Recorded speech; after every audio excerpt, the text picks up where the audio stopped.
Aujourd'hui, une nouvelle importante nous vient d'Amérique du Sud. Ici, les États-Unis ont mené une opération furtive pour capturer le président vénézuélien Nicolás Maduro et l'ont extrait afin de le juger. Avec de simples paroles de soutien et aucune réaction concrète de la part de la Russie, les partisans de Maduro ont compris qu'ils étaient abandonnés, devenant ainsi les derniers alliés russes trahis. Le 3 janvier 2026, les forces américaines ont mené une opération éclair et précise de capture au Venezuela, submergeant les principales défenses et capturant Nicolás Maduro ainsi que son épouse, Cilia Flor. Selon les rapports, le raid a impliqué un brouillage radar, la neutralisation des défenses aériennes, y compris les systèmes Buk M2, et des frappes coordonnées des forces spéciales à Caracas et dans plusieurs autres régions. Maduro a été transporté par avion jusqu'à l'USS Iwo Jima, puis extradé à New York pour diverses accusations.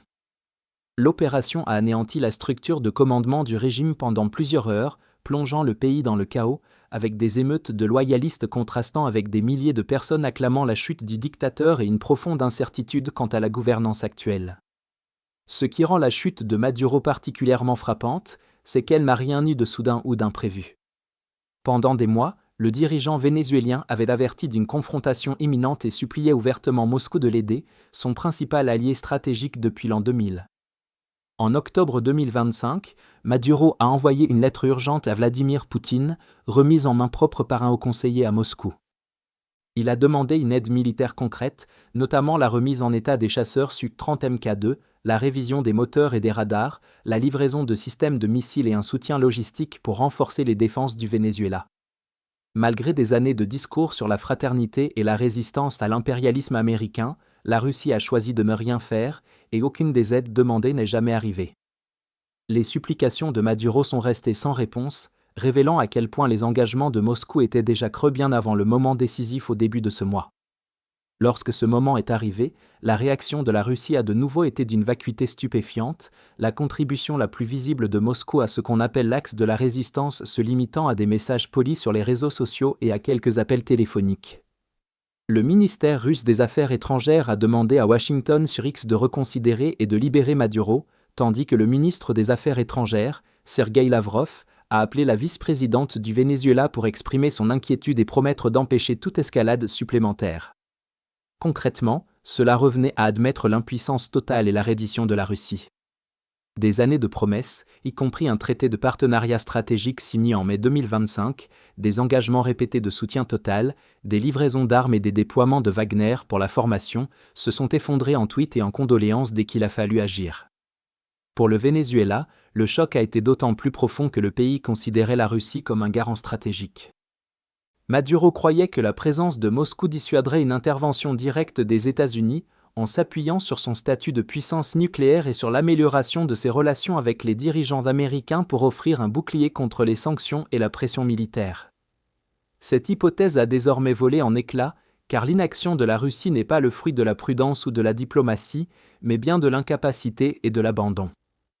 Accaparé par la guerre en Ukraine, économiquement affaibli et militairement surmené, Moscou est tout simplement incapable de projeter sa puissance dans les Caraïbes ou de défendre des alliés lointains. Lorsque la pression s'est accentuée à travers des interceptions navales et le renforcement des sanctions, le Venezuela s'est retrouvé totalement exposé et les pétroliers de la flotte fantôme russe, qui auraient pu offrir une bouée de sauvetage à Maduro, ont tout simplement fait demi-tour.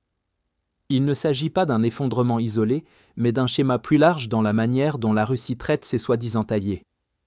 En Syrie, la Russie n'a pas tenu ses garanties de sécurité alors que les frappes israéliennes se poursuivaient sans entrave et que les forces rebelles prenaient de l'élan, laissant finalement Bachar el-Assad sans autre choix que l'exil. En Arménie, Moscou est resté passif alors que son allié perdait du territoire et que les forces de maintien de la paix russe se sont révélées inutiles face à plusieurs grandes offensives azerbaïdjanaises. L'Iran reçoit des armes et des discours, mais aucun véritable bouclier stratégique lorsqu'il est directement confronté, ce qui a causé au pays d'énormes pertes lors de sa guerre de 12 jours contre Israël. Désormais, le Venezuela rejoint cette liste, avec son dirigeant capturé pendant que la Russie observe de loin. Chaque cas renforce la même conclusion, les alliances russes sont bruyantes en paroles mais vides en actes. Globalement, la chute de Maduro résonne bien au-delà de Caracas, car elle signale à ses partenaires du monde entier que la protection russe est peu fiable précisément au moment où elle est la plus nécessaire. Avec le Venezuela effectivement abandonné, Moscou perd en crédibilité non seulement auprès de ses derniers alliés, mais aussi à l'échelle mondiale. Les pays d'Amérique du Sud qui assistent à ces événements ont désormais un exemple clair sous les yeux: lorsque la crise éclate, la Russie ne viendra pas les sauver. Si vous souhaitez découvrir d'autres développements importants d'aujourd'hui que nous n'avons pas pu aborder dans cette vidéo, n'hésitez pas à consulter notre carte interactive de l'actualité. Le lien vers notre carte interactive se trouve dans la description ci-dessous. Merci d'avoir regardé cette mise à jour, et un merci tout particulier à tous ceux qui suivent déjà notre carte interactive.